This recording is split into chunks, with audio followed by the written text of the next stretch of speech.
की छत्रपति संभाजी महाराज की इसका देखकर थिएटर से आए हैं। सच में आखिर के वो जो 20 मिनट इस फिल्म के थे वो इतने सारे इमोशंस एक साथ लाते हैं जिसे शब्दों में बता पाना मुश्किल है।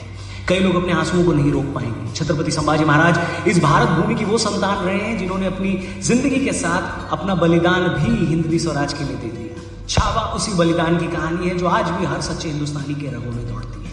पूरी फिल्म श्री शिवाजी गोविंद सावंत की किताब छावा से इंस्पायर्ड है जो छत्रपति संभाजी महाराज के जीवन पर आधारित है। छत्रपति शिवाजी महाराज के जाने के बाद मराठा साम्राज्य को वापस अपने पैरों पर खड़ा करने की हिम्मत छत्रपति संभाजी महाराज जी ने ही दी थी। सोचिए एक ऐसा व्यक्तित्व, एक ऐसी पर्सनालिटी जो छत्रपति शिवाजी महाराज जैसी ही बनी हो, उनके काम को आगे बढ़ाना कितना चैलेंजिंग रहा होगा। लेकिन छत्रपति संभाजी महाराज ने अपने पिता के नाम का स्वाभिमान 100 गुना बढ़ा दिया। एक तरफ अपने ही बाप और भाइयों को मारकर गद्दी पर बैठने वाला औरंगजेब और दूसरी तरफ अपने पिता की कीर्ति को देश और दुनिया भर में फैला देने वाले छत्रपति संभाजी महाराज। ये उन दो सोच के बीच की लड़ाई है जो इस फिल्म में दिखाई गई है। दक्कन की सीमाओं को मराठा बाहुबल और नीतियों से सेफ रखने वाले छत्रपति संभाजी महाराज की लड़ाई सिर्फ मुगलों से नहीं थी बल्कि उन गद्दारों से भी थी जिनकी वजह से उन्हें अपना बलिदान देना पड़ा और जिस बलिदान ने मराठा साम्राज्य की उस खून को खौला दिया और उस मराठा एम्पायर का उदय हुआ जहां हमने पेशवा बाजीराव जैसे योद्धा भी देखे जिन्होंने पूरे मराठा एम्पायर को 30% से ज्यादा भारत में फैला दिया था। फिल्म में एक सीन है जब औरंगजेब का बेटा अकबर ये कहता है कि हम यहाँ तलवार लिए आपका इंतजार कर रहे थे और आप निहत्थे यहाँ पर आ गए, जिसके जवाब में छत्रपति संभाजी महाराज कहते हैं कि हम अपनी तलवार का आदर करते हैं, वैसे भी सांप के बच्चे को तलवार से नहीं उंगलियों से पकड़ते हैं। बात तो सही है।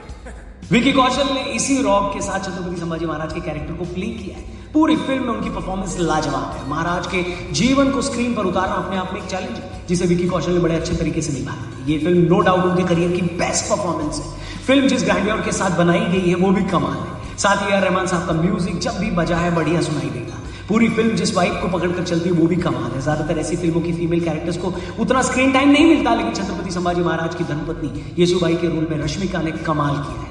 उनके स्ट्रॉन्ग कैरेक्टर को फिल्म पूरी ईमानदारी के साथ दिखाती है। अक्षय खन्ना ने औरंगजेब का पोर्ट्रेल जबरदस्त किया है। उनकी खामोशी में भी जो स्क्रीन प्रेजेंस है वो लाजवाब है। नो डाउट वो बहुत अच्छे एक्टर है। इस फिल्म की शूटिंग के दौरान विकी और अक्षय ने एक दूसरे से बात भी नहीं की थी ताकि जब उनके कैरेक्टर स्क्रीन पर मिले तो वो सीन और ज्यादा ऑर्गेनिक लगे। फिल्म के एक्शन सीक्वेंस भी बढ़िया है, लेकिन वो आखिरी का जो क्लाइमैक्स है अभी भी सोचकर रोंगटे खड़े हो जाते हैं। उसे देखते हुए मुझे लगा कि इस धरती को पानी से नहीं बल्कि वीरों के खून से सींचा गया है। विकी कौशल की दहाड़ महाराज की दहाड़ जैसी लगी है। हिंदवी स्वराज के लिए दिया गया उनका बलिदान मेरे थिएटर में कई लोगों की आंखों को नम कर गया। सब मिलाकर ये फिल्म हमारे छत्रपति शिवाजी महाराज और छत्रपति संभाजी महाराज की वीरता को नमन करती है।